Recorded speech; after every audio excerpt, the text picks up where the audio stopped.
বয়স ৩০ পার হলেও অলস নাগেন্দ্র এখনো বুড়ি মায়ের ঘাড়ে বসে আরামে তার দিন পার করছে। পকেটে ১ টাকা না থাকলেও ভাব তার একদম শহরের বাবুদের মতো। তবে তার স্বপ্ন একটাই, বিদেশে গিয়ে টাকা আর সোনা কামিয়ে রাজত্ব করবে। তবে সমস্যা হলো স্বপ্ন দেখতে টাকা না লাগলেও পূরণ করতে টাকা লাগে। তবে চিন্তার কিছু নেই, কারণ নাগেন্দ্র ছিল এমন এক বন্ধু যার কাছে আছে সব সমস্যার সমাধান। আর এই বন্ধু খুঁজে বের করে টাকা কামানোর নতুন এক পদ্ধতি, তা হলো বিয়ে। পদ্ধতি শুনতে সহজ মনে হলো একবার এই জালে পা দিলে বের হওয়া কিন্তু ততটাই মুশকিল। কি মনে হয় শেষমেশ নাগেন্দ্র কি বিদেশ যেতে পেরেছিল, নাকি মজার এই গল্পে তার হয়েছিল ভয়ানক পরিণতি? এমনই এক কমেডি, সাসপেন্স আর টুইস্টে ভরা অন্য ধাঁচের এক গল্প নিয়ে আজ এক্সপ্লেইন করব সম্প্রতি মুক্তিপ্রাপ্ত ওয়েব সিরিজ নাগেন্দ্রস হানিমুনস।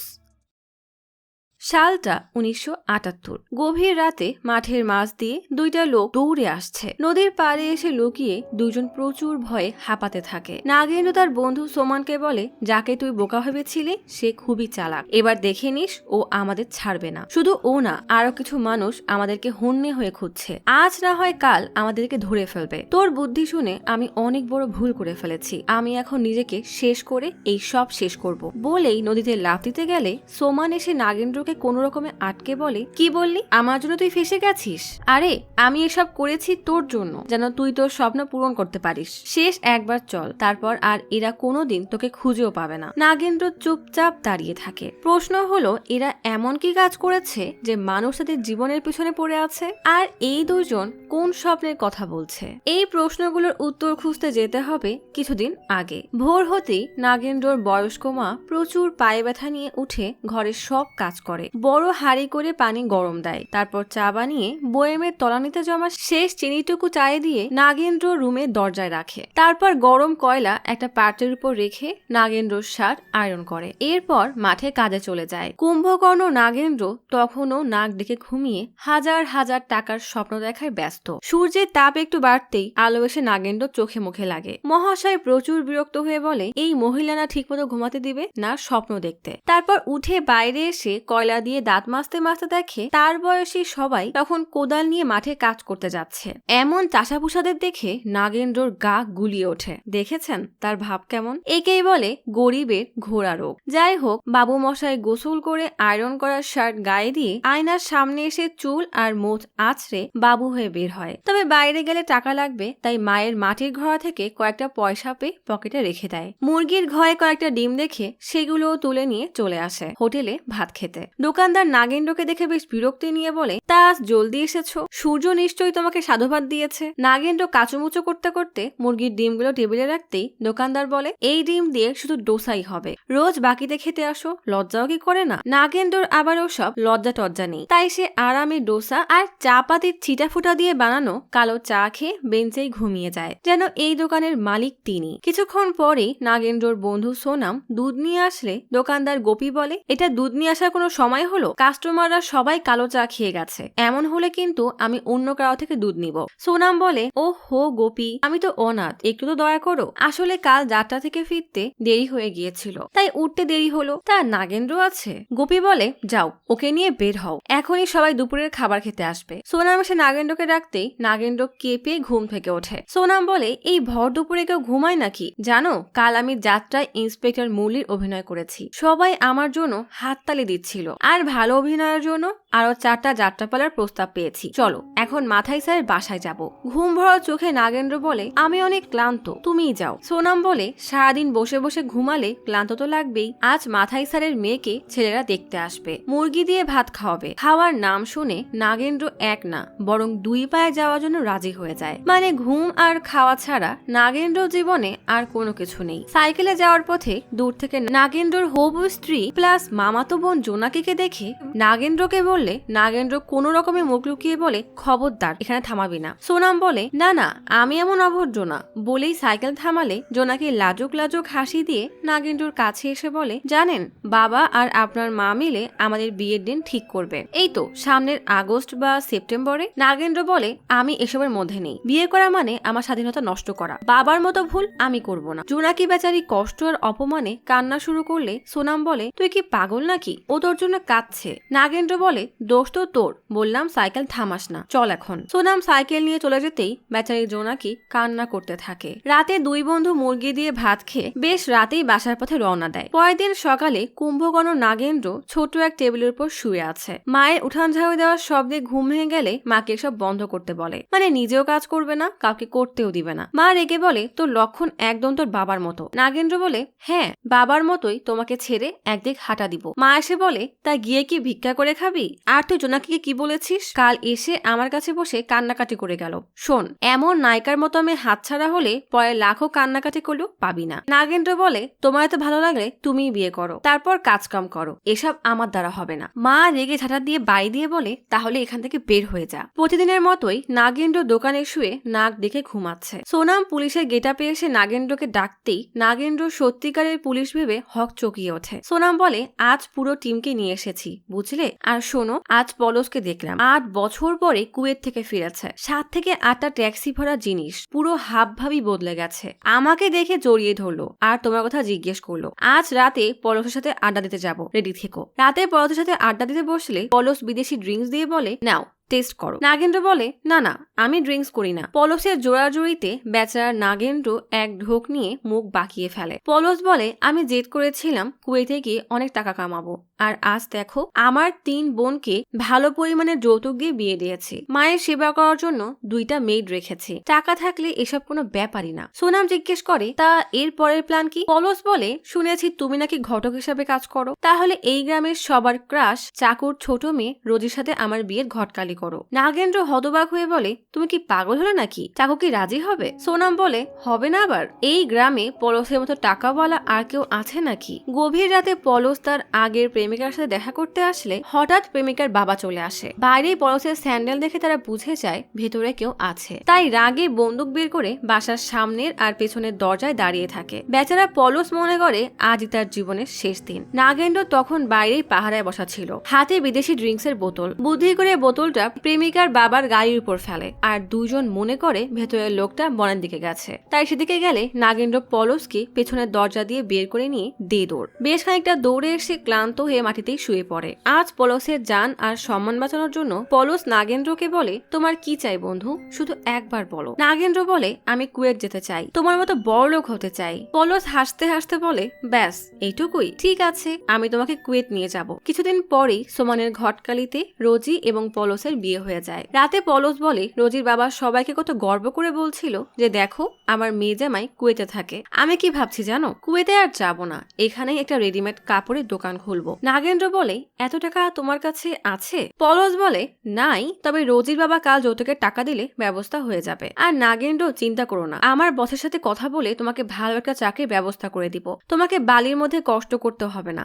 ভালো অফিসে থাকা খাওয়ার ব্যবস্থাও করে দিব। টিকিটও ওরাই পাঠাবে, শুধু ভিসা করার জন্য 16 থেকে 17,000 টাকা প্রয়োজন। নাগেন্দ্র অসহায়ের মতো সোনামের দিকে তাকালে সোনাম বলে, আরে চিন্তা করিস না, ব্যবস্থা হয়ে যাবে। পরের দিন সকালে মাকে টাকার কথা বলতেই মা তো তেলে বেগুনে জ্বলে ওঠে। মা বলে, এখানে একটা শুকনো পাতাও ধরিস না, আর তুই যাবি বিদেশে কাজ করতে, আর তোর জন্য আমি জমিদার থেকে ঋণ নিব? থু, যা যা এখান থেকে, না হলে মার খেয়ে মরবি। কে কি বললো আর লাফাতে শুরু করে দিল। বেচারা নাগেন্দ্র মন খারাপ করে সোনামকে বলে, তুমি কোনো ব্যবস্থা করে দাও না, আমি এই পচা দেশে আর থাকতে চাই না। সোনাম বলে, আমি সারাদিন নাটক করি, তারপর দুধ বেচি, আর মানুষের বিয়ের ঘটকালি করে যা কামাই তা দিয়ে কোনো রকমে চলে। আমি কিভাবে ব্যবস্থা করব? তুমি এক কাজ করো, তোমার মামাতো বোন জোনাকিকে বিয়ে করে যৌতুক নাও, ব্যাস সমস্যার সমাধান। বেশি টাকা না পাও, যে টাকা সোনা পাবে তা বিক্রি করলে ভিসার টাকা হয়ে যাবে, আর বাকি যা থাকে তা কোনোভাবে জোগাড় করা যাবে। তুমি গিয়ে আমাকেও নিয়ে যাবে, তাহলে আমিও এই জায়গা থেকে মুক্তি পাবো। নাগেন্দ্র বলে, কিন্তু বিয়ে মানে তো জোনাকির দায়িত্ব আমার। সোনাম বলে, বিদেশে চলে গেলে টাকা পাঠানো ছাড়া আর কোনো কাজ নেই, তোমার স্বাধীনতাও নষ্ট হবে না, এটাই ভালো বুদ্ধি। যেমন ভাবা তেমন কাজ। কয়েকদিন পরেই মন্দিরে জোনাকি এবং নাগেন্দ্রর বিয়ে হয়ে যায়। জোনাকি অনেক খুশি হলেও নাগেন্দ্রর মুখে কোনো হাসি নেই। পরের দিন সকাল হতেই যৌতুকের টাকা না পেয়ে নাগেন্দ্র রেগে মাকে বলে, তুমি না বলেছিলে যৌতুকের কথা বলবে, ধোকা দিয়ে ওকে আমার ঘায়ে তুলেছ, এখন ওকে তোমার ভাইয়ের বাসায় দিয়ে আসো। বেচারি জোনাকি নাগেন্দ্রর এই ব্যবহার দেখে মন খারাপ করে দাঁড়িয়ে থাকে। মা রেগে বলে, আসল পুরুষ তো সে যে স্ত্রীকে কামাই করে খাওয়ায়। খাওয়ায়, নাকি তোর মতো টাকা আর সোনার লোভে বিয়ে করে। নাগেন্দ্র রেগে দেয় হাঁটা। বেচারি জোনাকি কোনায় দাঁড়িয়ে কান্না করতে থাকে। সোনাম পরশা নতুন দোকানের ব্যানারের কাজ করছিল। ঠিক তখনই নাগেন্দ্র এসে ধুমধাম কয়েকটা কিল দেয়। সোনাম অবাক হয়ে বলে, বিয়ে করে কি তোমার মাথা নষ্ট হয়ে গেছে? কিন্তু নাগেন্দ্র যেন কিছুতেই নিজেকে সামলাতে পারছে না। অনেক কষ্টে সোনাম নাগেন্দ্রকে শান্ত করে একটা বেঞ্চে বসায়। মিস্ত্রিদের বিদায় দিয়ে নাগেন্দ্রর পাশে বসতেই নাগেন্দ্র প্রচুর রেগে বলে, তুমি বলেছিলে না বিয়ে করলে আমি যৌতুক পাবো, সেই টাকা দিয়ে কুয়েত যাব, কিন্তু এক পয়সাও পাইনি। সোমান অবাক হয়ে বলে, কিন্তু তোমার মা বলেছিল সে যৌতুকের বিষয়ে কথা বলেছে। নাগেন্দ্র রেগে বলে, সর্বনাশ তো আমার হয়েছে যে আমি তোমার কথা শুনে বিয়ে করেছি। সোনাম বলে, তুমি যেহেতু আমার কারণে বিপদে পড়েছো, আমি তোমাকে এই সমস্যা থেকে বের করব।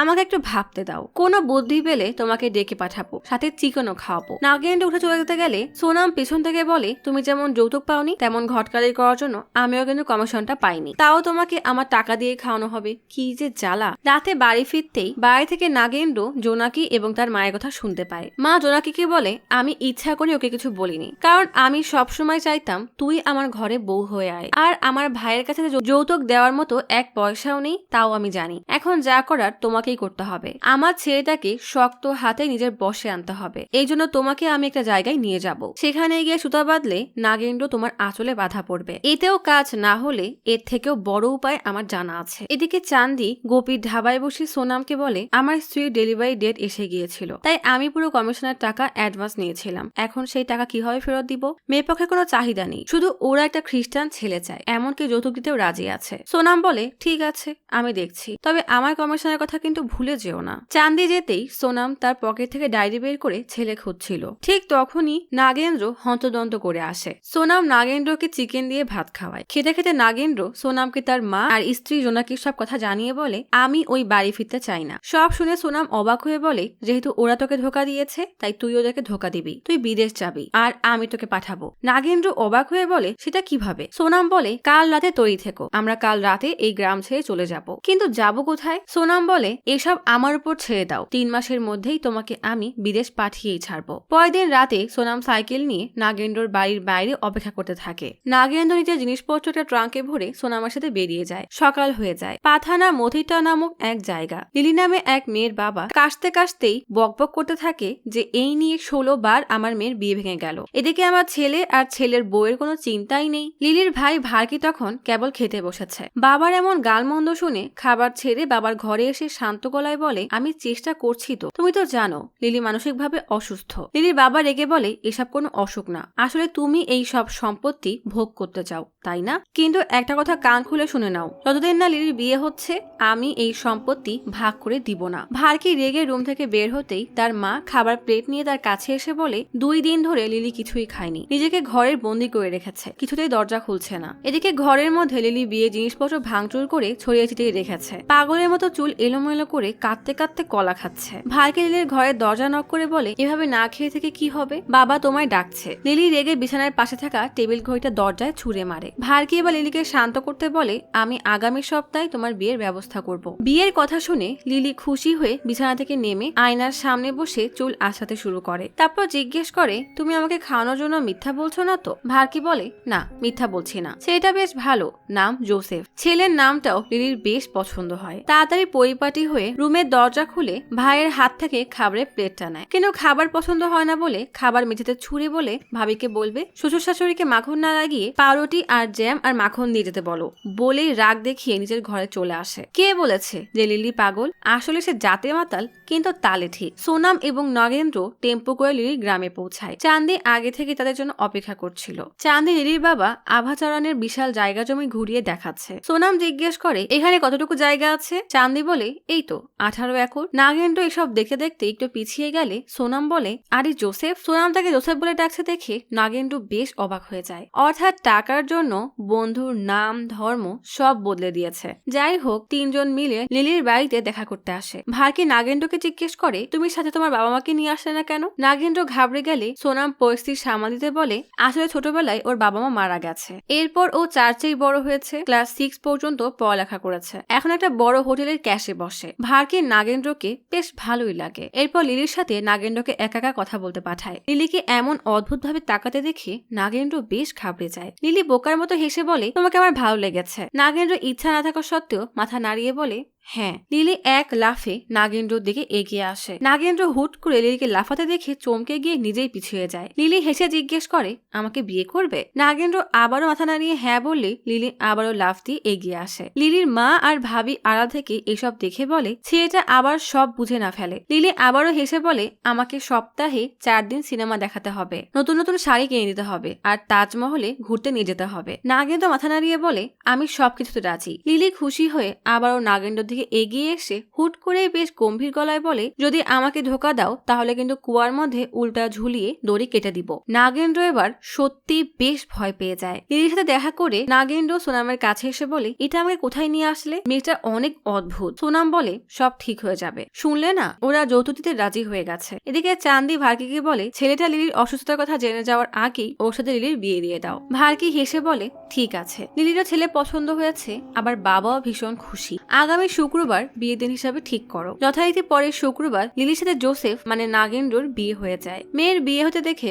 লিলির বাবা স্বস্তির নিঃশ্বাস ফেলে। তাই রাতে নাগেন্দ্রর হাত ধরেই ঘুমিয়ে যায়। ভার্কি বাবার ঘরে নাগেন্দ্রকে বসে থাকতে দেখে জিজ্ঞেস করে, তুমি এখনো ঘরে যাওনি? নাগেন্দ্র হাত দেখিয়ে বলে, আমি উঠতে গেলে তার ঘুম ভেঙে যাবে। ভার্কি নাগেন্দ্রর হাত ছাড়িয়ে দিয়ে বলে, আসলে আজ অনেকদিন পরে বাবা শান্তিতে ঘুমাচ্ছে। নাগেন্দ্র লিলির ঘরে চলে আসে। কিছুক্ষণ পরে লিলির মা আর ভাবি লিলিকে ঘরে দিয়ে যায়। দরজা আটকে লিলি নাগেন্দ্র দিকে এগিয়ে আসতে শুরু করলে নাগেন্দ্র বেশ ভয় পেয়ে যায়। লিলি নাগেন্দ্রকে জোর করে খাটে বসালে নাগেন্দ্র হাই তোলার অভিনয় করে বলে, আমার ভীষণ ঘুম পাচ্ছে। লিলি বলে, আমি এখনই তোমার ঘুম দূর করে দিচ্ছি। বলেই বেসুরো গলায় গান গাইতে গাইতে আলমারির কাছে এসে সেখান থেকে একটা বড় বিদেশি ড্রিঙ্কস এর বোতল বের করে। নাগেন্দ্রকে বোতলটা দিয়ে বলে, এটা খাও, ঘুম চলে যাবে। মাঝে মাঝে আমিও খাই, দেখেছেন পাগলের কি কাণ্ড। নাগেন্দ্র প্রথমে মানা করলেও পরে লিলির ধমক খেয়ে বোতলটা হাতে নিয়ে একবার মুখে দেয়। তাতেই বেচারার মাথায় ঝিম ধরে যায়। এদিকে লিলি হাত থেকে বোতলটা নিয়ে ঢক ঢক করে খেতে শুরু করে। পরের দিন সকালে ভার্কি নাগেন্দ্রকে তার জমির দিকে নিয়ে যায়। হাঁটতে হাঁটতে একটা জায়গায় বসে বলে,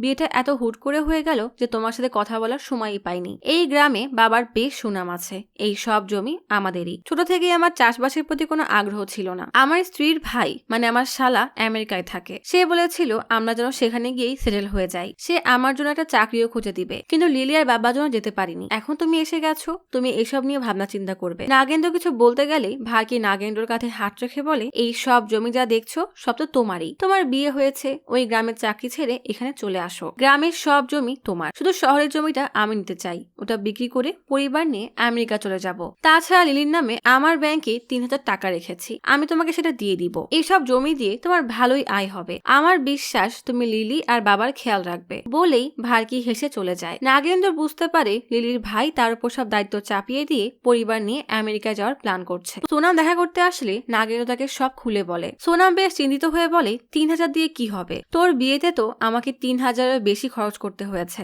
হঠাৎ লিলিকে আসতে দেখে নাগেন্দ্র বেশ ঘাবড়ে যায়। লিলি দুজনকেই চা দেয়। নাগেন্দ্র চায়ের কাপে চুমুক দিতেই তার জিভ পুড়ে যায়, কারণ লিলি তার মাথার চুল ধরে টানাটানি করছে। যাওয়ার সময় লিলি হেসে বলে, জলদি এসো কিন্তু। নাগেন্দ্র বিরক্ত হয়ে সোনামকে বলে, আমি বাড়ি ফিরতে চাই। সোনাম বলে, এই 3000 টাকা না হয় ব্যাংকে জমা দিয়ে দিব। আমি 2 দিন চাঁদির বাড়ি থাকবো, 2 দিন পর এসে তোমাকে নিয়ে যাব। যাওয়ার সময় এমন একটা কারণ বলবে যেন এরা সন্দেহ না করে। মনে রেখো, ওর ভাই কিন্তু পুলিশে চাকরি করে। নাগেন্দ্র সোনামকে বিদায় দেওয়ার সময় বলে, তুমি যদি 2 দিন পর না আসো তাহলে কিন্তু আমার লাশ নিয়ে তোমাকে ফেরত যেতে হবে। সোনাম আশ্বাস দেয় যে সে আসবে। 2 দিন পর সোনাম নাগেন্দ্রকে নিতে আসে। লিলি কাঁদতে কাঁদতে নাগেন্দ্রের ব্যাগ গুছিয়ে দেয়। নাগেন্দ্র বলে, আমার গ্রামের চাচা মারা না গেলে আমি কখনোই যেতাম না। সে আমার আপন চাচা না হলেও আমার জন্য অনেক কিছু করেছে। আমি তো কেবল 5 দিনের জন্যই যাচ্ছি, জলদি ফিরে আসবো। লিলি বায়না করে বলে, আমাকেও তোমার সাথে নিয়ে যাও। নাগেন্দ্র এবার বেশ ঘাবড়ে যায়। কোনো রকমে লিলিকে বুঝ দিয়ে 2 বন্ধু সেখান থেকে বেরিয়ে পড়ে। লিলি জানালা দিয়ে তার স্বামী চলে যাওয়ার দিকে অসহায়ের মতো তাকিয়ে থাকে,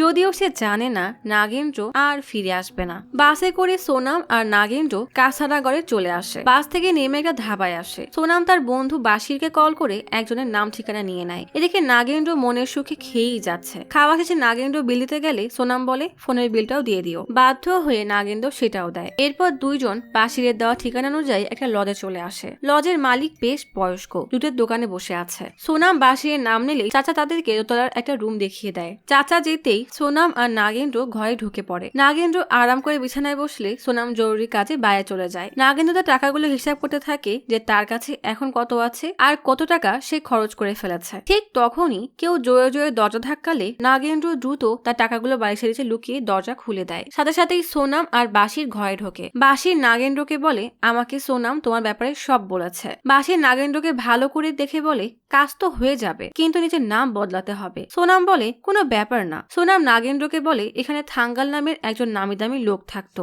যদিও সে মারা গেছে, কিন্তু তার নামে একটা ট্রাস্ট আছে যারা অসহায় মেয়েদের বিয়ে দেয়। বসি তাদের কমিটিতেই কাজ করে। এই গণবিবাহের ব্যাপারটা আমাদের জন্য লটারির মতো কাজ করবে। বসির বলে, আগামী শনিবার বিয়ের তারিখ আছে, 15 জন অসহায় মেয়ের বিয়ে দেওয়া হবে, তাদের টাকা তো ট্রাস্ট থেকে দেওয়াই হবে। তাদের মধ্যে একজনের সাথে তোমার বিয়ে ঠিক করে দিব। সোনাম পানি আনতে রুমের বাইরে গেলেই নাগেন্দ্র বলে, এটা আবার নতুন কি নাটক শুরু করেছো? সোনাম বলে, এই নাটকে তোকে বিদেশ নিয়ে যাবে, একটু খরচা করতে হবে, কিন্তু বসে তোকে কুয়েত পাঠিয়েই ছাড়বে। নাগেন্দ্র বলে, লিলির বাড়ি থেকে যে টাকা এনেছিলাম তার মধ্যে অর্ধেক টাকা খরচ হয়ে গেছে। সোনাম বিরক্ত হয়ে বলে, একবার কাজটা হয়ে গেলে তুই এত টাকা আর সোনার গয়না পাবি যা তোর কল্পনার বাইরে। দেখতে দেখতে শনিবার চলে আসে। বসির সোনাম আর নাগেন্দ্রকে বিয়ের হলে নিয়ে আসে। বসির রেজিস্ট্রির দায়িত্বে থাকা লোকটার কানে কানে বলে, আমি সেদিন যে লোকের কথা বলেছিলাম এই সে, বেশ ভালো মানুষ, ওর দিকে নজর রাখবেন। লোকটা রেজিস্টার খাতা নাগেন্দ্রের দিকে এগিয়ে দিয়ে বলে, এখানে সই করো, তোমার সিরিয়াল নাম্বার 5। নাগেন্দ্র সই করার সময় দেখে তার হবু স্ত্রীর নাম লাইলা। রেজিস্ট্রি করে এসে বসির নাগেন্দ্রকে বলে, মাইকে 5 নাম্বার ডাকলে স্টেজে উঠে চলে আসবে, আমি পোশাকের ব্যবস্থা করে দিয়েছি। বসির কমিশন চাইলে নাগেন্দ্র তাকে 500 টাকা নোট বের করে দেয়। বসির মুখ কালো করলে সোনাম বলে, বাকি টাকা কাজ হয়ে গেলে সেখান থেকে নিয়ে নিও। বসির যেতেই নাগেন্দ্র বিরক্ত হয়ে বলে, যখন থেকে দেখা হয়েছে শুধু টাকাই চাচ্ছে, জানি না কাজ ঠিকমতো হবে কিনা। সোনাম বলে, যা হবে ভালোই হবে। কিছুক্ষণ পর অনুষ্ঠান শুরু হয়। নাগেন্দ্র মুসলমানদের মতো পোশাক আর মাথায় টুপি পরে বসে আছে। একে একে বিয়ে পড়ানো শুরু হয়। বসির মাইকে 5 নম্বর আলী হোসেন বলে ডাক দেয়, কিন্তু নাগেন্দ্র সে খেয়ালই নেই, কারণ সে ঝিমোচ্ছে। সোনাম জোরে নাগেন্দ্রকে ডাকলে নাগেন্দ্র বেচারা হক চকিয়ে যায়। তাড়াহুড়ায় উঠে স্টেজে আসে। নাগেন্দ্রর হবু স্ত্রীর নাম নেওয়া হলে লাইলা স্টেজে আসে। লাইলাকে দেখে নাগেন্দ্র ভূত দেখার মতো চমকে যায়, কিন্তু লাইলা হেসে সামনে এগিয়ে আসে। লাইলাকে দেখে সোনামও অবাক হয়ে যায়, কারণ লাইলার সাথে তাদের আগেও দেখা হয়েছে। সোনাম এবং নাগেন্দ্র যেদিন এই গ্রামে আসে সেদিন বাস থেকে নেমে তারা ভ্যান গাড়ির জন্য অপেক্ষা করছিল। লাইলাও সেই রাস্তা দিয়েই হেঁটে যাচ্ছিল। ঠিক তখনই একটা গাড়ি এসে লাইলার সামনে থামে। দলবল নিয়ে গাড়ি থেকে নেমে কাদের বেশ রেগে বলে, তুমি কি ভেবেছিলে তুমি এই গ্রামে পালিয়ে আসলে আমরা তোমাকে খুঁজে পাবো না? তুমি আমার ভাইকে খুন করেছো, আমি তোমাকে কিছুতেই শান্তিতে থাকতে দিব না। বলেই কাদের তার লোকদেরকে নিয়ে লাইলাকে জোর করে গাড়িতে উঠাতে চাইলে লাইলা উল্টো তাদের সবাইকে মেরে ভর্তা বানিয়ে দেয়। মেয়ে তো না, এই যেন আগুনের গোলা। ছুরি বের করে কাদেরকে চেপে ধরে হুমকি দিয়ে বলে, আমি যদি একটা খুন করতে পারি তাহলে আর একটা খুনও করতে পারবো, তাই ভুলেও আমার রাস্তার মাঝখানে আসবে না। নাগেন্দ্র আর সোনাম লাইলার এমন ভয়ঙ্কর রূপ দেখে ভীষণ ভয় পেয়েছিল। লাইলা নাগেন্দ্রের পাশে এসে দাঁড়ালে তার ধ্যান ভাঙে। এরপর ইসলাম ধর্ম অনুযায়ী তাদের বিয়ে সম্পূর্ণ হয়। বিয়ের পর কাজী নাগেন্দ্রর হাতে টাকা আর সোনার পয়সা দিতে চাইলে লাইলা সেটা নিজের কাছে নিয়ে নেয়। মালাবদল শেষে ছবি তোলার সময় নাগেন্দ্র এত মানসিক চাপ সহ্য করতে না পেরে ভয়ে অজ্ঞান হয়ে যায়। লাইলা বেশ মনোযোগ দিয়ে ট্রাস্ট থেকে দেওয়া টাকাগুলো গুনছে। গোনা শেষ হলে সেগুলো একটা ব্যাগে ভরে নিজের বালিশের নিচে রেখে দেয়। সোনার পয়সাগুলো নিজের জামার ভাঁজে রেখে দেয়। এদিকে সোনাম আর নাগেন্দ্র চিন্তিত হয়ে ঘরের বাইরে দাঁড়িয়ে আছে। নাগেন্দ্র গম্ভীর গলায় বলে, তোমার এই প্ল্যানটাও ফ্লপ হয়ে গেল। যেই মেয়ে একাই 4 জন ছেলেকে নাস্তানাবুদ করে ফেলতে পারে, সে একা আমাকে পেয়ে কি করতে পারে? ও যদি আমার আসল সত্য জানতে পারে তাহলে আমার হাড্ডি মাংস এক করে ফেলবে। সোনাম বলে, চিন্তা করিস না, ও কিছু জানতেও পারবে না। এটা ভুলে যাস না ওর কাছে সোনার কয়েন আর টাকা আছে, তুই যেভাবে পারিস সেগুলো চুরি করে নে, তারপর আমরা এখান থেকে পালিয়ে যাব। অনেক বুঝিয়ে সুঝিয়ে সোনাম নাগেন্দ্রকে লাইলার ঘরে পাঠায়। নাগেন্দ্র ভয়ে ভয়ে ঘরে ঢুকতেই লাইলা হেসে বলে, আপনি কি আমাকে ভয় পাচ্ছেন? নাগেন্দ্র বলে, আসলে ওই দিন সকালে আপনাকে ওইটা লোকের সাথে মারপিট করতে দেখেছিলাম। ওরা কারা ছিল? লাইলা গম্ভীর গলায় বলে, আমার এর আগেও বিয়ে হয়েছিল, যাকে মারছিলাম সে আমার দেবর। বেশ ধুমধাম করেই লাইলার সাথে ইউসুফের বিয়ে হয়েছিল। তাদের দাম্পত্য জীবনও বেশ ভালোই ছিল। একদিন লাইলা ইউসুফকে তার অফিসে খাবার দিতে গেলে সেখানে ইউসুফকে অন্য এক মহিলার সাথে দেখে। বাড়ি ফিরে রাতে লাইলার সাথে ইউসুফের ঝগড়া হয়। ঝগড়ার এক পর্যায়ে ইউসুফ লাইলার গলা টিপে ধরে। লাইলা নিজেকে বাঁচাতে হাতের কাছে থাকা একটা কাঁচি ইউসুফের পেটে ঢুকিয়ে দেয়। গল্প আবারও বর্তমানে চলে আসে। লাইলা নাগেন্দ্রকে বলে, কেউ আমাকে ধোকা দিলে সেটা আমি কখনোই সহ্য করতে পারি না। আমি যা করেছি নিজেকে বাঁচানোর জন্য করেছি, তাই আমার মাত্র 7 বছরের জেল হয়। জেল থেকে বের হয়ে আমি নিজের বাবার কাছে গেলে বাবা আমাকে বাড়ি থেকে তাড়িয়ে দেয়। সেদিন থেকেই আমি অনাথ হয়ে যাই। একদিন এই বিয়ের আয়োজনের কথা জানতে পেরে আমি আল্লাহর কাছে দোয়া করি যেন আমাকে একজন ভালো স্বামী দেয় যে আমাকে ধোকা দিবে না। মনে হচ্ছে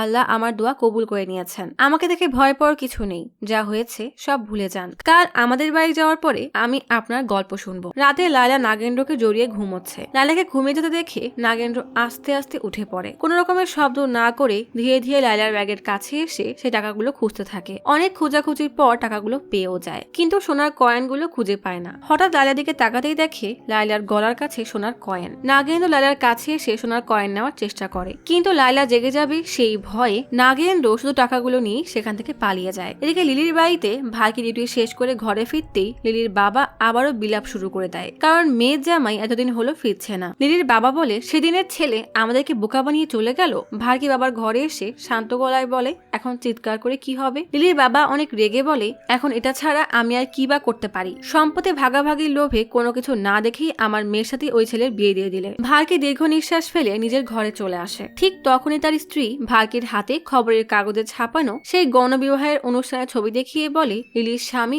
অন্য এক জায়গায় বিয়ে করে নিয়েছে। এই খবর দেখে ভারকির মাথায় যেন আকাশ ভেঙে পড়ে।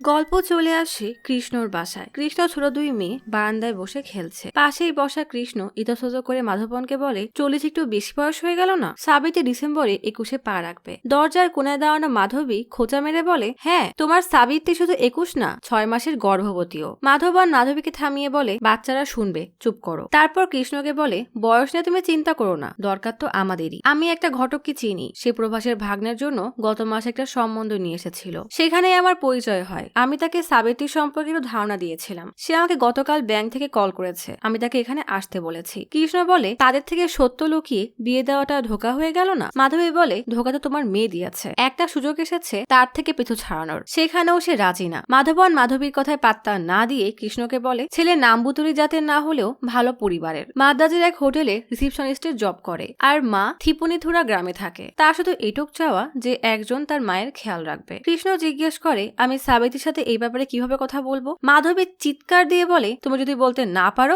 আমি ওই কালমুখীকে বলবো। মাধবী বলে, সাবিত্রীর মায়ের মৃত্যুর পর তুমি যখন আমাকে বিয়ে করে এই বাসায় এনেছিলে তখন ওর বয়স মাত্র 3 ছিল। আমি আমার সারা জীবন তার দেখাশোনায় নষ্ট করেছি। মাধবন মাধবীকে থামানোর চেষ্টা করলে মাধবী মাধবনকে বলে, শোনো ভাই, যদি ওই কালমুখীর জন্য আমার পরিবারের সম্মান নষ্ট হয় আর আমার মেয়েগুলোর জীবনও যায় তাহলে কুয়ায় আমার মেয়েদেরকে নিয়ে ঝাঁপ দেওয়া ছাড়া আর কোনো উপায় থাকবে না। মাধবী ভেতরে চলে গেলে মাধবন কৃষ্ণকে বলে, আমার কথা শোনো, তাদেরকে আসতে দাও, সব ঠিক হয়ে যাবে। বলেই মাধবনও চলে যায়। সাবিত্রী মন খারাপ করে খাটের এক কোনায় বসে আছে। কৃষ্ণ সিঁড়ি বেয়ে উঠে সাবিত্রীর রুমে আসে। সাবিত্রী বাবাকে দেখে উঠে দাঁড়ালে কৃষ্ণ মনের বিরুদ্ধে গিয়ে মাথা নিচু করে বলে, পরশু ছেলেপক্ষ দেখতে আসছে, যদি তাদের পছন্দ হয় তাহলে 2 দিনের মধ্যে বিয়ে দিয়ে দিব। সাবিত্রীর চোখ দিয়ে টপ টপ করে পানি পড়ে। কৃষ্ণ বলে, তো ছোট বোনদের যেসব গয়না আছে তা দিয়ে দিতে হবে। ওদের গয়না থাকবে না, কিন্তু সম্মানের সাথে সমাজে চলাফেরা তো করতে পারবে। সাবিত্রী কিছু বলার জন্য বাবা বলে ডাক দিলেও কৃষ্ণ না শুনেই চলে যায়, আর সাবিত্রী অঝরে কান্না করতে থাকে। 2 দিন পরে ছেলেপক্ষ ঘটকের সাথে মানে সোমানের সাথে খাল পার হয়ে সাবিত্রীকে দেখতে আসছে। পথে মাধবন তাদেরকে রিসিভ করে। সোনাম জিজ্ঞেস করে, গোবিন্দ মানে নাগেন্দ্রর যদি মেয়ে পছন্দ হয় তাহলে বিয়ে হতে কতদিন লাগবে? মাধবন বলে, যখন তোমরা বলবে। বিয়ের সবকিছু তো রেডি আছে। নাগেন্দ্র হুট করে জিজ্ঞেস করে, আর যৌতুক? সোনাম নাগেন্দ্র দিকে তাকিয়ে পড়ে। মাধবন বলে, কিছু টাকা এবং গয়নাও দেবে বলেছে। নাগেন্দ্র খাবারের দিকে অপলক দৃষ্টিতে তাকিয়ে থাকে, যেন কত বছর না খেয়ে আছে। আর কৃষ্ণ নাগেন্দ্রের দিকে। নাগেন্দ্র সাজানো ফুপা বলে, ওর ফুপু শ্রীদেবীর বিয়ে হওয়ার আগ পর্যন্ত শ্রীদেবী নিজের ছেলের মতো দেখাশোনা করেছে। শ্রীদেবী বলে, হ্যাঁ, ওর বাবা তো সেই কবেই মারা গেছে, আর আমার মায়েরও এখন বয়স হয়েছে, তাই আমরাই ওর অভিভাবক হয়ে এসেছি। কি নাটক করছে দেখেছেন? মাধবন বলে, এখন তাহলে মেয়েকে নিয়ে আসি। কৃষ্ণ দাতারি করে মাধবীকে বলে, সাবিত্রীকে নিয়ে আসো। সাবিত্রী রান্নাঘরের দেওয়ালে পিঠ ঠেকিয়ে চোখ বন্ধ করে দাঁড়িয়ে আছে। মাধবী এসে গুতা মেরে বলে, আকাশ কুসুম ভাবা বন্ধ করো, ওই চায়ের ট্রে নিয়ে যাও। সাবিত্রী ট্রেনে রাখলে নাগেন্দ্র সাবিত্রীর দিকে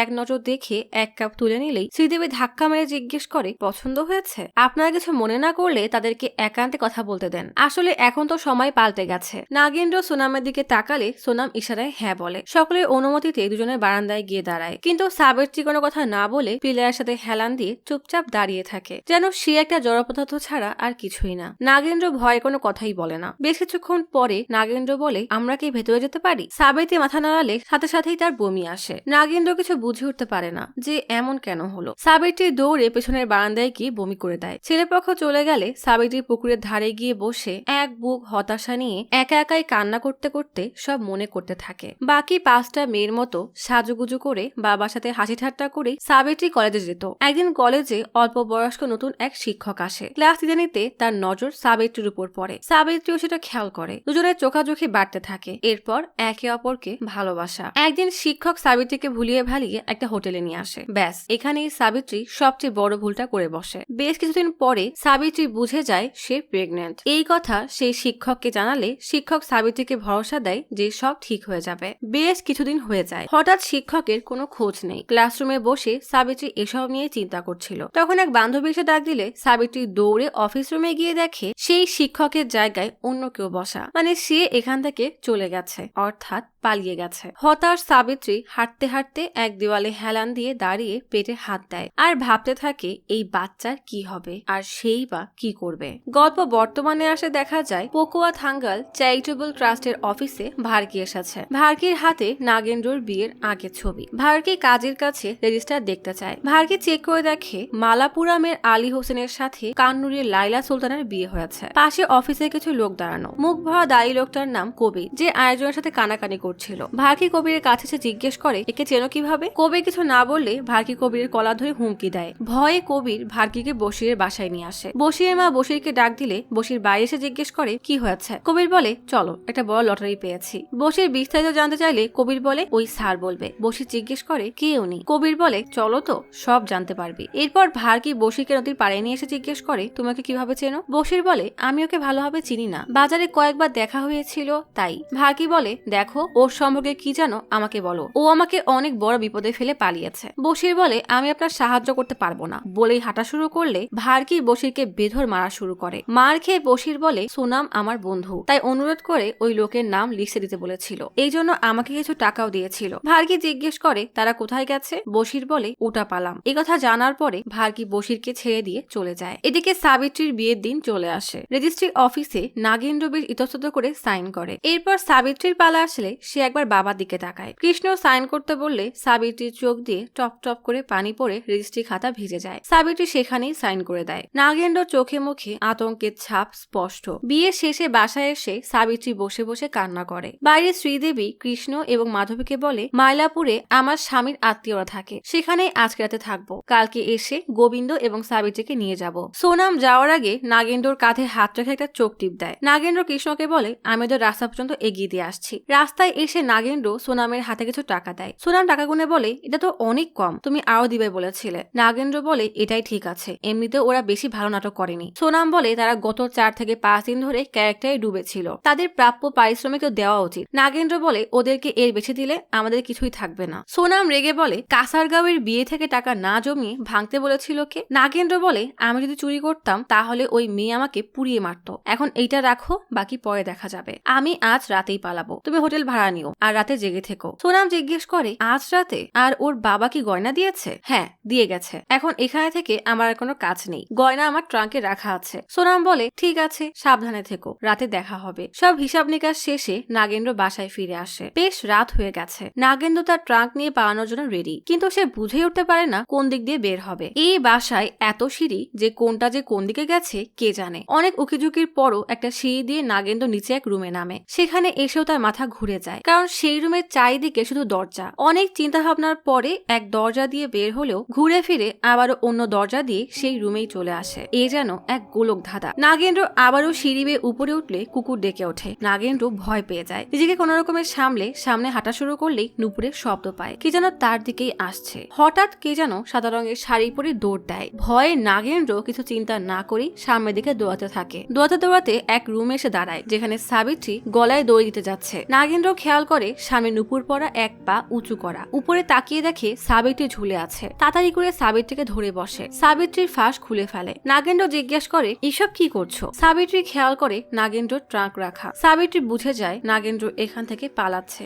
দুজনকেই সব সত্য বলে দেয়। এরপর সাবিত্রী নিজেই নাগেন্দ্রকে অনেক সতর্কতার সাথে সব ঘুমন্ত আত্মীয়দেরকে কোন রকমের ডিঙিয়ে নাগেন্দ্রকে বের করে দেয়। সাবিত্রী বলে পুকুর পেরিয়ে একটা সরু রাস্তা পাবেন, সেখান থেকে গেলে কেউ খেয়াল করবে না। যত যাই হোক নাগেন্দ্রর মন নরম, তাই দরজা দিয়ে বেরিয়ে গেলেও আবারও ফিরে এসে ট্রাঙ্ক থেকে কিছু গয়না বের করে বলে, তোমার ভেতরে আরেকটা জীবন বড় হচ্ছে, তার জন্য এগুলো লাগবে। দ্বিতীয়বার এমন কিছু করার আগে চিন্তা করবে। গয়নাগুলো সাবিত্রীর হাতে ধরিয়ে দিয়ে বলে, তোমার বাবা যা দিয়েছিল তার অর্ধেক, বাকিটা আমার দরকার। জানি না এরপর তোমার জীবন কেমন হবে, কিন্তু তোমাকে বাঁচতে হবে বলেই নাগেন্দ্র হাঁটা দেয়। এদিকে হোটেলে শুয়ে শুয়ে সোনাম ম্যাগাজিন পড়ছিল। ঠিক তখনই নাগেন্দ্র সে দরজা ধাক্কায়। সোনাম দরজা খুলে দিলে নাগাপ্পান ভেতরে এসে বলে, কাউন্টারের লোকটা ঘুমাচ্ছে, আমরা এখন বের হলে রুমের টাকা দেওয়া লাগবে না। সোনাম তাড়াতাড়ি করে ব্যাগ গোছানো শুরু করে। নাগেন্দ্র রুমের লাইট অফ করে দিয়ে বলে, মানুষজন ভাববে আমরা ঘুমাচ্ছি, আর তুমি ব্যাগ আগে কেন গুছিয়ে রাখোনি। এরপর দুজনে চুপি চুপি হোটেল থেকে বের হয়ে যায়। গল্প চলে আসে কাইন কাকারিতে। কিছু অল্প বয়স্ক ছেলে চাঁদা তোলার পর টাকা গুনে দেখে 1210 টাকা হয়েছে। শিবু বলে, আমরা 6 জন 100 করে দিলেও 2000 হবে না। পাশ থেকে আরেকজন বলে, 2500 হতে আর কত লাগবে, আমাদের তো 2500 দেওয়ার কথা ছিল। এখনো কিছু মানুষ চাঁদা দেওয়ার জন্য বাকি, কিন্তু মুদি দোকানের চন্দন তো দিবে না। একজন বলে, আমার যদি এত টাকা থাকতো তাহলে আমার বোনের বিয়ে দিতাম। সিধু মানে পঞ্চায়েত প্রধানের ছেলে বলে, কিন্তু আমাদের থাঙ্গাম তো বিয়ে করে এই গ্রাম ছেড়ে চলে যাবে। কোকড়া চুলালা ছেলেটা বলে, থাঙ্গামের এই অবস্থার জন্য তোমার বাবা দায়ী। শিবু বলে, পঞ্চায়েত সদস্যরা এই ব্যাপারটায় অনেক বেশি ঝামেলা করছে, এখন থাঙ্গামের বিয়ে দেওয়াটা জরুরি। তবে এটা ভালো যে গ্রামের সবাই থাঙ্গামের বিয়ে যৌতুকের জন্য রাজি হয়েছে। তাড়াতাড়ি চলো, থাঙ্গামের হবু বর 12টায় আসবে। এদিকে বোটে করে সোনাম এবং নাগেন্দ্র কায়নাগাড়িতে এসে পৌঁছায়। ছেলেগুলো ঘাটে দাঁড়িয়ে সোমাদের জন্য অপেক্ষা করছে, কারণ থাঙ্গামের সাথে নাগেন্দ্রর বিয়ে হবে। বোট থেকে নামার পর ছেলেগুলো এগিয়ে আসলে সোনাম নাগেন্দ্রকে সুকুমার বলে পরিচয় করিয়ে দেয়। ছেলেগুলো নাগেন্দ্রকে এক হোটেলে নিয়ে গিয়ে জামাই আদর করতে থাকে। নাগেন্দ্র বেশ মজা করে খায়। একজন জিজ্ঞেস করে, ভালো লাগছে তো? নাগেন্দ্র মাথা নাড়ালে আরেকজন বলে, থাঙ্গামের তরকারি এর থেকেও বেশি মজা। নাগেন্দ্র বেচারা লজ্জা পেয়ে যায়। এদিকে শিবু এবং সিধু সোনামকে বলে, বিয়ে করাতে 3 থেকে 4 দিন দেরি হবে। সোনাম বলে, তোমরা তো কথা দিয়েছিলে পরশু বিয়ে হবে, এতদিন আমরা কোথায় থাকবো, খরচ কে দিবে? সিধু বলে, সেটা নিয়ে চিন্তা করা লাগবে না, আমরা দেখে নিব। শিবু বলে, আর বিয়ের পর 1 মাস এখানেই থাকতে হবে গ্রামবাসীকে বিশ্বাস করানোর জন্য। সোনাম বলে, আচ্ছা ঠিক আছে। খাওয়া শেষে নাগেন্দ্র হোটেলের মালিককে বলে, আপনার খাবারটা কিন্তু অনেক মজার। মালিক জিজ্ঞেস করে, এটা কি পাত্র নাকি? সিধু বলে, হ্যাঁ, আর আপনার চাঁদার টাকা কিন্তু বাকি আছে। মালিক সাথে সাথেই টাকা বের করে দিয়ে বলে, থাঙ্গামের জন্য তো সব করব। নাগেন্দ্র বেশ অবাক হয়ে যায়। সিধু বলে, এরা কিছুদিন পলের ফ্যাক্টরিতে থাকবে, 3 বেলা খাবার পাঠিয়ে দেন। ছেলেগুলো নৌকা করে সোনামদের এক জঙ্গলের মধ্যে নিয়ে আসে। সোনাম জিজ্ঞেস করে, মন্দির এমন জঙ্গলে কেন? কোকড়া চুলালা ছেলেটা বলে, কারণ কিছু মানুষ এই বিয়ে হতে দিবে না। এরপর শিবু উন্নি পণ্ডিতকে ডাক দেয়। পণ্ডিত নাগেন্দ্রর কাছে আসলে সিধু সুকুমারের সাথে পরিচয় করিয়ে দেয়। সিধু বলে, আজ তো শনিবার, 3 দিন পর বুধবারে বিয়ের ব্যবস্থা করি। পণ্ডিত বলে, ঠিক আছে, 10:30টায় চলে আসো, আমি সব রেডি রাখবো। সবাই চলে যেতে গেলে পণ্ডিত সিধুকে ডেকে বলে, একটু দাঁড়াও। এরপর মন্দিরের পেছনে গিয়ে ব্যাগ থেকে কিছু টাকা নিয়ে সিধুর হাতে দিয়ে বলে, এটা আমার তরফ থেকে। থাঙ্গামের জানা উচিত আমিও ওর বিয়েতে চাঁদা দিয়েছি। সোনাম এবং নাগাপ্পান একে অপরের দিকে অবাক হয়ে তাকায়। এরপর ছেলেগুলো সোনামদের ফ্যাক্টরির দিকে নিয়ে যায়। পথে নাগেন্দ্র সবার থেকে একটু সামনে হাঁটছে। পেছনে সিধু সোনামকে বলে, আমাদের কিছু টাকা কম পড়েছে, একদিন সময় দিলে ভালো হতো। সোনাম বলে, আমাদের যে কথা হয়েছিল তার থেকে 1 পয়সাও কম নিব না, না হলে আমি এখনই পাত্র নিয়ে চলে যাব। ছেলেগুলো সোনামকে রাজি করানোর চেষ্টা করে। নাগেন্দ্র ঘুরে ঘুরে গ্রামের সৌন্দর্য দেখতে থাকে। হঠাৎ এক মহিলা দেখে ডাক দিলে নাগেন্দ্র পেছনে ফিরে তাকিয়ে দেখে অবাক হয়ে যায়, তবুও না দেখার ভান করে। মহিলাটা ঘর থেকে বেরিয়ে নাগেন্দ্রর কাছে এসে বলে, আগে তো কখনো গ্রামে দেখিনি, আসেন ভেতরে আসেন। নাগেন্দ্র চুপ করে থাকলে নাগেন্দ্রকে ধরে টানাটানি শুরু করে দেয়। না পেরে বেচারা নাগেন্দ্র সোনামকে ডাক দেয়। সোনামের সাথে ছেলেগুলো এগিয়ে এসে মহিলাটিকে বলে, আরে থাঙ্গাম, এটাই তোমার হবু বর। বেচারি থাঙ্গাম তার এমন ব্যবহারের জন্য লজ্জা পেয়ে যায়। দেখতে দেখতে বুধবার চলে আসে। মন্দিরে সুকুমার এবং থাঙ্গামের বিয়ে হয়ে যায়। বিয়ে শেষে থাঙ্গাম এবং নাগেন্দ্র নৌকায় করে ঘুরছে, আর বাকিরা পাশ দিয়ে হাঁটছে। শুধু থাঙ্গামকে বলে, তোমার পঞ্চায়েত অফিসে আসো, আমরা সেখানেই যাচ্ছি। সোনাম সিধুকে জিজ্ঞেস করে, এটার কি অনেক দরকার? সিধু বলে, হ্যাঁ, গ্রামের মানুষের জানা উচিত থাঙ্গামের বিয়ে হয়েছে। নাগেন্দ্র সোনামকে তার ট্রাঙ্ক সাবধানে রাখতে বলে। থাঙ্গাম এবং নাগেন্দ্রর পাশ দিয়ে একটা বোট গেলে সেখানে কিছু লোকজন থাঙ্গামকে ডাক দেয়। থাঙ্গাম বেশ খুশি হয়ে সবাইকে বলে, আমার বিয়ে হয়ে গেছে, আর এটা আমার স্বামী। থাঙ্গাম নাগেন্দ্রকে তার পাশে এসে বসতে বললে, কিন্তু নাগেন্দ্র লজ্জায় বসে না। নৌকা থেকে নেমে গ্রামবাসীকে জানানোর জন্য থাঙ্গাম এবং নাগেন্দ্র পুরো গ্রাম হেঁটে বেড়ায়। এরপর বাসায় এসে গ্রামের ছেলেগুলো নাগেন্দ্রর হাতে চুক্তি মতো সব টাকা দেয়, কিন্তু সাথে সাথেই থাঙ্গাম সব টাকা নিয়ে নেয়। সোনাম থাঙ্গামকে বলে, টাকাটাকে দিয়ে দাও। থাঙ্গাম বলে, কেন? নাগেন্দ্রকে ধরে বলে, এখন থেকে তো আমরা এক, তাছাড়া সময় বদলে গেছে, বাসার জন্য অনেক কেনাকাটা আছে। নাগেন্দ্র বেচারা না পারছে সইতে, না পারছে কিছু বলতে। ছেলেগুলো বিদায় নিয়ে চলে যায়। কিছুক্ষণ পর গেটের ধারে দাঁড়িয়ে সোনাম বলে, আমি কিছুদিন পরেই আসবো, এরপর মাদ্রাজের টিকিট নিব, সেখান থেকে তোর জন্য মুম্বাইয়ের টিকিট কাটবো, তারপর পরশের সাথে কথা বলে বাকিটা দেখে নিব। নাগেন্দ্র বলে, আমি এখনো সব টাকা জোগাড় করতে পারিনি। সোনাম বলে, কেন? গয়না বেচে এবং টাকা টাকা মিলিয়ে 8,000 হবে, বাকি এখান থেকে দেখ কত কি বের করতে পারিস। নাগেন্দ্র বলে যেভাবে ওর টাকা সিন্ধুকে রাখে নেওয়াটা অনেক কঠিন মনে হচ্ছে। সোনাম বলে 1 মাস তো আছেই, এর মধ্যে কোনো ব্যবস্থা হয়ে যাবে, আমি ফিরে আসার আগে টাকা নিয়ে নিস, আমাকে আলিপুরা থেকে 6:30টায় বোট ধরতে হবে বলেই চলে যায়। রাতে নাগেন্দ্র দরজায় কোনায় বসে বসে চিন্তা করছে বাকি টাকা সে কিভাবে জোগাড় করবে। ঠিক তখনই থাঙ্গাম এসে নাগেন্দ্রকে জিজ্ঞেস করে বাসায় কে কে আছে। নাগেন্দ্র বলে মা। থাঙ্গাম জিজ্ঞেস করে আর কেউ নেই, তুমি একমাত্র সন্তান। নাগেন্দ্র আর কোনো জবাব দেয় না। থাঙ্গাম বলে আমি বিছানা ঝেড়ে দিচ্ছি, তুমি একটু পরে আসো। পরের দিন খাবার খাওয়ার সময় নাগেন্দ্র বেশ মজা করেই খাচ্ছিল, হঠাৎ খেয়াল করে ছেলেগুলো কয়েকটা মুরগি নিয়ে এসেছে। সিধু নাগেন্দ্রর পকেটে কিছু টাকা দিয়ে দেয়, আসলে এই মুরগি হলো ঘুষ, আর নাগেন্দ্রকে দোকানে পাঠায়। এভাবেই গ্রামের সবার থেকে টাকা নিয়ে নাগেন্দ্রর ভালোই দিন কাটছিল। একজন আসে আর কিছু না কিছু দিয়ে যায়। এদিকে ভারকি ওটাপালাম থানায় এসে ইন্সপেক্টরকে সব বললে ইন্সপেক্টর বলে আমার গ্রামে এমন কোনো মানুষের আসার খোঁজ পাইনি, আর না এমন কোনো কিছু শুনেছি। আপনি এমন লোকের পাল্লায় পড়লেন কেমন করে? বোনের বিয়ে দিবেন, ঠিক মতো খোঁজ খবর নিবেন না। ভারকি বলে কি আর করব, একটা ভুল হয়ে গেছে। ইন্সপেক্টর ভারকিকে জিজ্ঞেস করে লোকটার নাম কি? ভারকি বলে নাগেন্দ্র, আমাকে জোসেফ নাম বলেছিল, আর কাসারগাঁওতে আলী হোসেন, আর ওর সঙ্গীর নাম সোনাম, এটাই আসল নাম। আমার এক পরিচিত ঘটক ওর সাথে পরিচয় করিয়ে দেয়, কিন্তু তাকেও ধোকা দিয়েছে। এরা দুইজনেই ভোলাইনি গ্রামের, সেখানে লোক পাঠিয়েছিলাম, সে তো আরেক কাহিনী। ইন্সপেক্টর কিছু একটা আন্দাজ করে বেল বাজিয়ে বিয়ারাকে ডেকে বলে গত সপ্তাহে এক হোটেল থেকে খবর এসেছিল কিছু লোক টাকা না দিয়ে পালিয়েছে, তাকে ডেকে আনো। ইন্সপেক্টর ভারকিকে বলে আমি নিশ্চিত না, কিন্তু আপনি যেমন বলছেন আমার মনে হচ্ছে এরাই তারা। ভারকি সে হোটেলে এসে ক্যাশিয়ারকে ছবি দেখালে ক্যাশিয়ার বলে এই ছবির একজন প্রথমে এসেছিল। বিয়ারা রুম থেকে জব্দ করা কিছু জিনিসের তল্লাশি করে সোনামের ছবি এবং একটা চিঠি পায়। ভারকিকে দিলে সে চিঠি খুলে অপর পাতায় দেখে কায়নাকারী আলু পূজা থেকে শিবুর চিঠি। রাতে নাগেন্দ্র চুপচাপ বসে আছে। থাঙ্গাম এসে খাবার দিয়ে বলে দেখো তোমার মায়ের মতো স্বাদ হয়েছে কিনা। থাঙ্গাম মন খারাপ করলে বলে ততদিন তোমার মা আছে, তাকে গিয়ে দেখে আসো না কেন? আমার কাছে তো আমার মায়ের একটা ছবিও নেই বলেই থাঙ্গাম চলে যায়। নাগেন্দ্র চুপ করে বসেই থাকে। থাঙ্গাম গোসল করতে পুকুর পাড়ে গেলে এই সুযোগেই নাগেন্দ্র চাবি নিয়ে আলমারি থেকে টাকা বের করে নেয়। নাগেন্দ্র টাকা চুরি শেষে চাবিতে লেগে থাকা সিঁদুর মুছে চাবি আবারও সিঁদুরের কৌটায় রেখে দেয়। থাঙ্গাম চোর শুকাতে গেলে নাগেন্দ্র কিছু না বলেই বেরিয়ে পড়ে। পথে দেখে সামনের দিক থেকে সোনাম হেঁটে আসছে। সোনামকে দেখে নাগেন্দ্র জিজ্ঞেস করে তুই 3 দিনের কথা বলে 1 সপ্তাহ পরে কেন আসলি? সোনাম বলে তোর কাগজপত্র গোছাতেই সময় লেগেছে, আমাদের 1 সপ্তাহের মধ্যেই মাদ্রাস যেতে হবে, টাকা দিলে 15 দিনে তোর ভিসা হয়ে যাবে। এই কথা শুনে নাগেন্দ্র বেশ খুশি হয়ে যায়। সোনাম জিজ্ঞেস করে থাঙ্গামের থেকে বাকি টাকা নিতে পেরেছিস? নাগেন্দ্র বলে হ্যাঁ, কিন্তু থাঙ্গামের টাকা আমার কাছে আছে টের পাওয়ার আগেই আমাদেরকে আজ রাতেই পালাতে হবে। তাই দুজনে থাঙ্গামের বাসায় আসে নাগেন্দ্র ট্রাঙ্ক আনতে। নাগেন্দ্র চুপি চুপি বাসায় ঢুকে টেবিলের নিচ থেকে তার ট্রাঙ্ক বের করে আর দয়া করে কিছু টাকা হাইকেলের নিচে রেখে বেরিয়ে পড়ে। বাইরে এসে জানলা দিয়ে একটা সোনার চেইন ঝোলানো দেখে। জানলা দিয়ে উকি মেরে কাউকে না দেখে চেন টেনে নিয়ে পকেটে ঢোকায়। এরপর সোনাম এবং নাগেন্দ্র সেখান থেকেও পালায়। সোনাম এবং নাগেন্দ্র থাঙ্গামে থেকে লুকিয়ে নদীর পাড়ে এসে বোটের জন্য অপেক্ষা করছে। ঠিক তখনই বোট আসলে একটা লোক নামতে পারছে না দেখে নাগেন্দ্র ধরে লোকটাকে নামায়। লোকটা ধন্যবাদ দেওয়ার জন্য মাথা তুলে তাকাতেই লিলির ভাই ভার্কিকে দেখে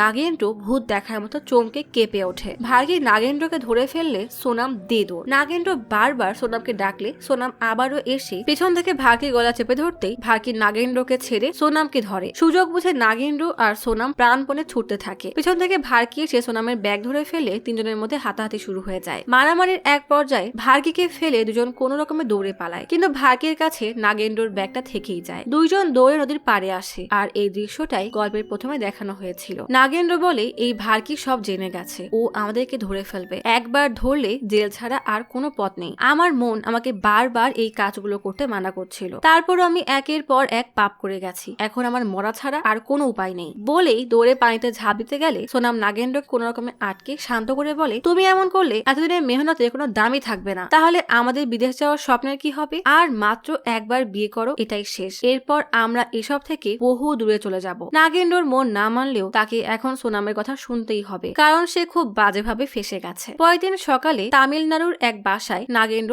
সকাল হয়। সকাল হতে নাগেন্দ্র সব টাকা আর সোনা বের করে ছোট একটা বাক্সে সাজিয়ে রাখে। সোনাম ডাকতেই নাগেন্দ্র তার সোনা আর টাকা ভর্তি ব্যাগ ছোট একটা শপিং ব্যাগে নিয়ে বের হয়। রাস্তায় নাগেন্দ্র জিজ্ঞেস করে তুমি তামিলনাড়ুর এই লোককে চিনলে কিভাবে? নাগেন্দ্র বলে ও আগে আমার সাথে যাত্রাপালায় অভিনয় করতো। খাওয়ার সময় সোনাম ভাগানকে জিজ্ঞেস করে আমরা যে টাকা চেয়েছি সেটা পাবো তো? ভাগান বলে মেয়েটার বাবার খুব বড় একটা অসুখ, ইংলিশে কি যেন বলে, ও হ্যাঁ ক্যান্সেল। সোনাম বিরক্ত হয়ে বলে ওটা ক্যান্সার হবে। ভাগান বলে সে যাই হোক, কয়েক মাস পরে লোকটা মারা যাবে, তখন মেয়েটাকে কে দেখবে? তাই মরার আগে মেয়েটার দায়িত্ব কাউকে দিয়ে যেতে চায়। তবে মেয়েটা জানে না তার বাবার এত বড় অসুখ হয়েছে, তাই খবরদার ওকে সব জানাবে না। মেয়েটার নাম মলি। দুই বন্ধু ভাগানের সাথে মলির বাসায় আসে। মলির বাবা নাগেন্দ্র নাগেন্দ্রকে জিজ্ঞেস করে তা তোমার বাসা কোথায়। নাগেন্দ্র কিছু বলার আগেই ভাগান বলে শিরনামলিতে বাসা। সোনাম বলে ওখানে ওর একটা মুদির দোকান আছে, পরিবারে মা আর এক বোন ছাড়া কেউ নেই। মলির বাবা বলে আসলে আমার মেয়ের বয়স খুব কম, কিন্তু কথা শেষ করার আগেই সোনাম বলে হ্যাঁ ভাগান আমাদেরকে সব বলেছে। মলির বাবা বলে ঠিক আছে বলেই মলিকে ডাকে। মলি চা নিয়ে আসে। মলির নুপুরের শব্দ শুনে নাগেন্দ্র মলির দিকে তাকাতেই আর চোখ ফেরাতে পারে না। মলির মাসুম চেহারা তার মনে জায়গা করে নেয়। মলি চা দিয়ে লাজুক হাসি দিয়ে ঘরে চলে যায়। এদিকে ভার্কি তখন সোনামের ব্যাগের সব জিনিস উল্টে দেখছে। হঠাৎ একটা ছবি দেখে ছবিটা উল্টে দেখে পেছনে পালানির এক স্টুডিওর নাম লেখা, যেখানে বর্তমানে দুই বন্ধু আর এক মেয়ের জীবন নষ্ট করতে এসেছে। এদিকে নাগেন্দ্র মন খারাপ করে বলে আমি এই মেয়েকে বিয়ে করতে পারবো না। এতদিন আমি তোমার কথা শুনেছি, কারণ প্রথম জন ছিল পাগল, পরের জন গর্ভবতী, তারপরের জন খুনের আসামি, কিন্তু এই মেয়েটা মাসুম আর সহজ সরল, আমি এসব করতে পারবো না। সোনাম নাগেন্দ্রর কাছে এসে নাগেন্দ্রকে বুঝিয়ে বলে আমাদের স্বপ্ন পূরণে আর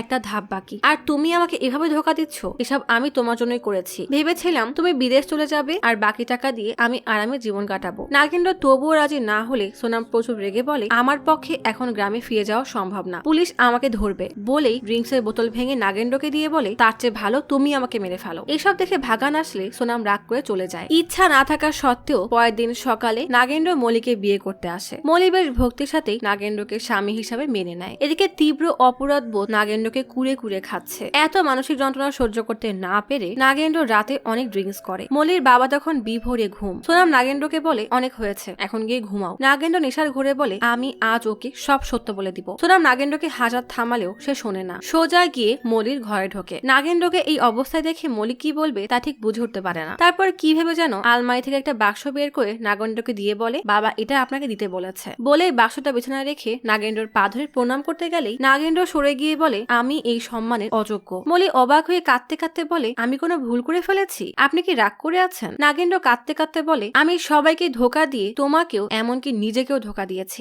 এক এক করে আজ পর্যন্ত করা সব পাপের কথা বলে সে কিভাবে কতগুলো মেয়েকে ধোকা দিয়ে টাকা নিয়েছে। মলির পা থেকে মাটি সরে যাওয়ার মতো অবস্থা হয়। টপ টপ করে চোখ থেকে পানি পড়তে থাকে। এত বড় ধোকা সহ্য করতে না পেরে নিজের মাথা দেওয়ালে বাইরে দিতে দিতে অজ্ঞান হয়ে যায়। নাগেন্দ্র দৌড়ে এসে মলিকে ধরে। গভীর রাত হয়ে যায়। মলি কাঁদতে কাঁদতে হঠাৎ মাথা উঠিয়ে নাগেন্দ্রকে জিজ্ঞেস করে তুমি তো আমাকে ধোকা দিতেই বিয়ে করেছো, তাহলে সব সত্য কেন বললে? নাগেন্দ্র বলে তা জানি না, তবে তোমাকে ধোকা দিতে ইচ্ছা করছিল না। মলি জিজ্ঞেস করে তাহলে কি তুমি আমাকে ভালোবাসো? নাগেন্দ্র মাথা নাড়িয়ে হ্যাঁ বলে। মলি বলে আমার বাবা খুব জলদি মারা যাবে তা আমি জানি, আর এই জন্যই এত কষ্ট করে টাকা জোগাড় করে তোমার হাতে আমাকে তুলে দিয়েছে। সে যদি সত্যিটা জানতে পারে তাহলে হয়তো এমনি মারা যাবে। হঠাৎ কি যেন ভেবে বলে যা হওয়ার তা তো হয়েই গেছে। তুমি যদি আমাকে কথা দাও তুমি সারা জীবন আমার বিশ্বাস থাকবে, আমাকে কখনো ধোকা দিবে না, তাহলে আমি সব ভুলে তোমাকে মেনে নিব আর তোমার সাথে অনেক দূরে কোথাও চলে যাব, যেখানে কেউ আমাদেরকে ধরতে পারবে না। কথা দাও তুমি আমাকে কখনো ধোকা দিবে না। নাগেন্দ্র কাঁদতে কাঁদতে কাপা কাপা হাতে মলিকে কথা দেয়। মলি বলে তুমি এই ওয়াদা ভাঙলে আমি নিজেকে শেষ করে দিব। তাহলে কি ফাইনালি নাগেন্দ্র শুধরে গেল? সকাল হয়ে যায়। নাগেন্দ্র ঘুম ভাঙতেই দেখে নিচে মলি নেই, হয়তো আগেই উঠে গেছে। রুম থেকে বের হয়ে মলি এবং মলির বাবাকে ডাকতে থাকে, কিন্তু পুরো বাসা ফাঁকা। বাসার আশেপাশে কেউ কোথাও নেই, এমনকি সোনামও নেই। কিছু একটা মনে হতেই নাগেন্দ্র দৌড়ে মলির রুমে এসে আলমারির দরজা খুলতে দেখে পুরো আলমারি ফাঁকা। মলির দেওয়া সেই বাক্সে কয়েকটা পয়সা ছাড়া আর কিছুই নেই। তাড়াতাড়ি খাটের নিচ থেকে তার ট্রাঙ্ক বের করে ছোট সেই বাক্স খুলতেই দেখে পুরো বাক্স ফাঁকা। অর্থাৎ এবার নাগেন্দ্রর সাথে ধোকা হয়েছে। নাগেন্দ্র রাগে কষ্টে দুঃখে অসহায়ের মতো কান্না করতে থাকে। একেই হয়তো বলে পাপের ফল। হঠাৎ বাইরে গাড়ির আওয়াজ শুনে দৌড়ে বাইরে আসে। ভাবে হয়তো মলি এসেছে, কিন্তু না, এসেছে লিলির ভাই ভার্কি। ভার্কি এসে একটা ছবি দেখিয়ে বলে এই ছবিটা 2 বছর আগে তোলা। ছবিতে মলি আর সোনাম পাশাপাশি দাঁড়ানো, আর মলির গলায় মঙ্গলসূত্র, অর্থাৎ মলি সোনামের বিবাহিত স্ত্রী। এই ছবি দেখে নাগেন্দ্র যেন আকাশ থেকে পড়ে। ভার্কি বলে এই স্টুডিওর ফটোগ্রাফার বলল সোনাম এখানে খুব কমই আসতো, আর এটা ছিল সোনাম এবং মলির ভাড়া করা বাসা। নাগেন্দ্র জিজ্ঞেস করে তাহলে মলির বাবা? ভার্কি বলে যে নাটক সে সাজিয়েছে সেখানে একটা বাবাকে সাজানো কোনো ব্যাপার না। ফটোগ্রাফার বলল সোনাম আর মলি আজ সকালে বাসে উঠে চলে গেছে, চলো এখন আমার সাথে। ভার্কির সাথে জেলে যাওয়া ছাড়া নাগেন্দ্রর আর কি বা করার আছে। বেশ খানিকটা পথ পাড়ি দিয়ে ভার্কি একটা জায়গায় এসে বাইক থামালে নাগেন্দ্র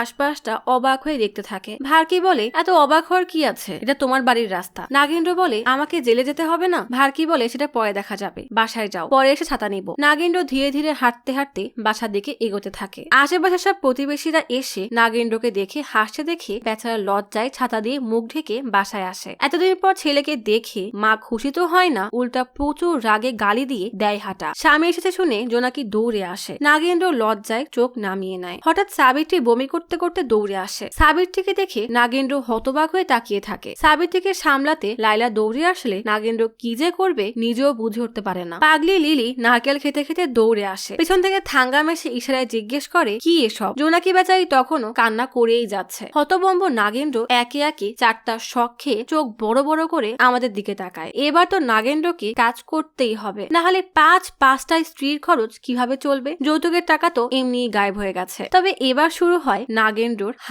হানিমুন তো না, এ যেন কাটা ঘায়ে নুনের ছিটা। কি বুঝলেন? শর্টকাট খুঁজে বড়লোক হতে গেলে এমনই হয়। তাই পরিশ্রম করে বড়লোক হওয়াটাই বুদ্ধিমানের কাজ। আর হ্যাঁ, সোনামের মতো বন্ধু থেকে 100 মাইল দূরে থাকেন, না হলে কিন্তু আপনি শেষ। আজ তাহলে এখানেই চলে যাচ্ছি। শীঘ্রই ফিরবো নতুন অথবা পুরাতন ইউনিক কোনো মুভির গল্প নিয়ে। ফিরে আসা পর্যন্ত লাইক, কমেন্ট এবং সাবস্ক্রাইব করে অচিরার গপ্পসপের সাথেই থাকুন। পাশে থাকা বেল আইকনটি ক্লিক করে রাখুন। দেখা হবে পরের ভিডিওতে।